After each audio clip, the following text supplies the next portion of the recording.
پھر اگر یہ لوگ عیسیٰ کے بارے میں تم سے جھگڑا کریں اس کے بعد کہ تم کو حقیقت معلوم ہو ہی چکی ہے، تو ان سے کہنا کہ آؤ ہم اپنے بیٹوں اور بیٹیوں کو بلائیں، تم اپنے بیٹوں اور بیٹیوں کو بلاؤ، اور ہم خود بھی آئیں اور تم خود بھی آؤ، پھر دونوں فریق اللہ سے دعا و التجا کریں، اس طرح جھوٹوں پر اللہ کی لعنت بھیجیں۔ یہ تمام بیانات صحیح ہیں اور اللہ کے سوا کوئی معبود نہیں، اور بے شک اللہ غالب ہے، صاحب حکمت ہے۔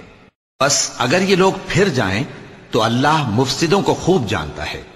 کہہ دو کہ اے اہل کتاب، جو بات ہمارے اور تمہارے دونوں کے درمیان یکساں تسلیم کی گئی ہے اس کی طرف آؤ، وہ یہ کہ اللہ کے سوا ہم کسی کی عبادت نہ کریں اور اس کے ساتھ کسی چیز کو شریک نہ بنائیں، اور ہم میں کوئی کسی کو اللہ کے سوا اپنا کارساز نہ سمجھے۔ پھر اگر یہ لوگ اس بات کو نہ مانیں تو ان سے کہہ دو کہ تم گواہ رہو کہ ہم اللہ کے فرما بردار ہیں۔ اے اہل کتاب، تم ابراہیم کے بارے میں کیوں جھگڑتے ہو؟ حالانکہ تورات اور انجیل ان کے بعد اتری ہیں اور وہ پہلے ہو چکے، تو کیا تم عقل نہیں رکھتے؟